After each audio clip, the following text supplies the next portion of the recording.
and some of these questions can't be answered in a satisfactory way. And I think that lends to a little bit of frustration from the community, because it's 70 years we've been sort of given the runaround.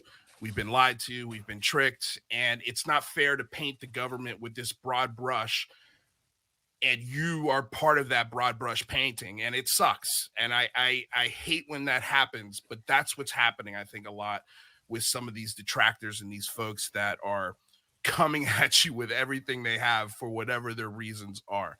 I wanted to focus tonight's conversation on what's happening today, what's happening now, what we can do as listeners, as citizens, to help move the ball forward. I've listened to you speak in these last 2 months, and also Sean Cahill has done a couple of interviews with you guys as well. And it seems like to me the message is, let's kill ufology. Let's hold the feet to the fire, the people that need their feet held to the fire, like the Air Force, Department of Defense. Let's have public hearings. Let's have a period of amnesty so folks like you and other pilots and military officials can come forward and tell their story without repercussions or punishment. These are the things that I really want to focus on. But I also wanted to represent, because some of the questions that we have tonight are from this frustrated part of the community. Lou, you said something about blowing up ufology and get rid of it. Look, there's another part to that, right? What I want to happen is a coalescence of a real conversation, right? I want the 70 years of myth and lore to be put on the back burner for a little bit, and let's focus on the here and now. And let's approach this scientifically and academically with the rigor that the topic deserves. Let's take it out of this stigma. Let's take it out of the realm of, well, I've studied 40 years of this topic. Well, but what does that mean? You've studied other people's stories and things like that. I get it, and it's important, it's intriguing, but I'm not sure that's anymore at this point useful to the conversation where we are. I think what we need to do is all have an agreement that we're going to elevate this topic to the level that it deserves, not push it down. Yeah. And that's why I say that. I think that it's important that we talk about that other part of the conversation, which is elevating this topic with fair-minded, rational-minded individuals. Let's get away of all the speculation and innuendos and stigma and crap that's been associated with this topic for so long. Even the people in ufology will tell you they're their own worst enemy, right? Well, let's leave that behind. Let's leave that baggage behind, because we're now at a point where we have great things to talk about. We've got no longer draft legislation. We have a law for the first time in our country's history on this topic, right? We have a whole of government approach. Forget just the Department of Defense and the intel community. We're talking NASA, we're talking FAA, we're talking NOAA, we're talking whole of government approach. And by the way, we're talking about foreign allies and bringing them into the conversation. We're talking about the potential of human and biological effects. Guys, this is real. We've made it. We have it. Why are we wasting our time out back into the if you will, the muddy trenches that we've worked so hard to get out of? Why would you want to go back in there? We look how much we've achieved collectively in the last 4 years. I mean, the list goes on and on and on and on. We've got other countries now getting on board. Other countries want briefings. We've got routine briefings and going to Congress. We have events happening almost every week now that's going up and being looked at. We've got pilots reporting this. We've got Navy and Army people reporting this. They're getting on board. We have a permanent organization to look at this topic now. Well, how is that not enough to talk about? And by the way, next year's going to even be better. No, vabbè. E quindi capite che c'è voluto tutto questo tempo perché noi vincessimo, perché noi abbiamo vinto, se qualcuno non l'ha capito, no? E ci ha fatto vincere Hynek, perché Hynek ci ha detto fin dall'inizio, attenzione, il fenomeno consta di vari elementi. C'è per esempio il fenomeno del contattismo, no?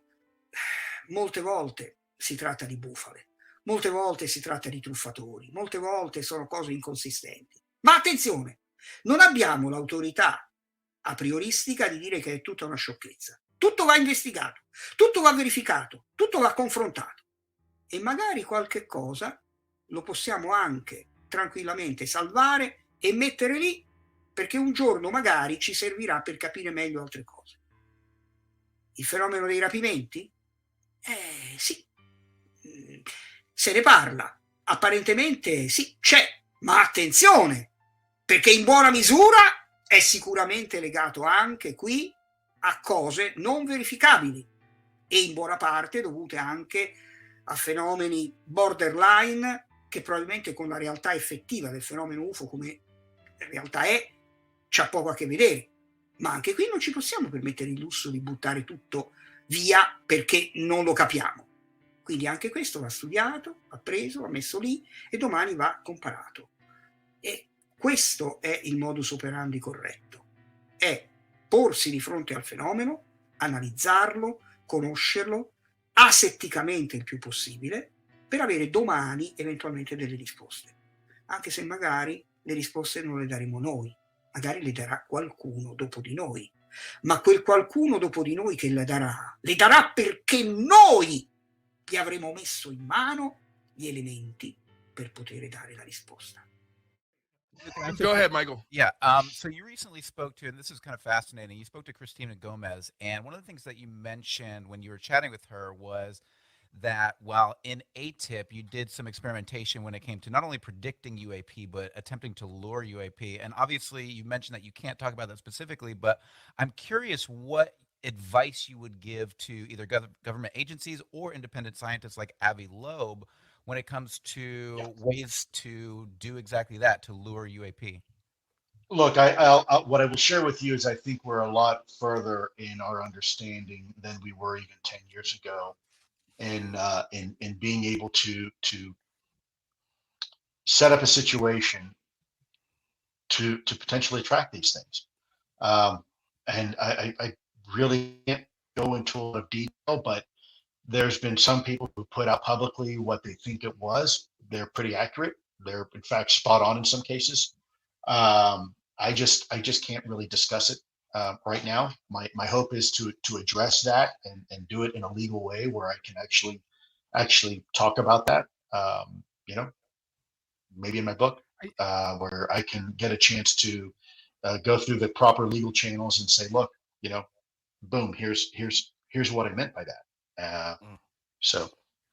Are you concerned that your book might get censored or kind of stalled out on a DoD review of the classified information? Yeah, absolutely.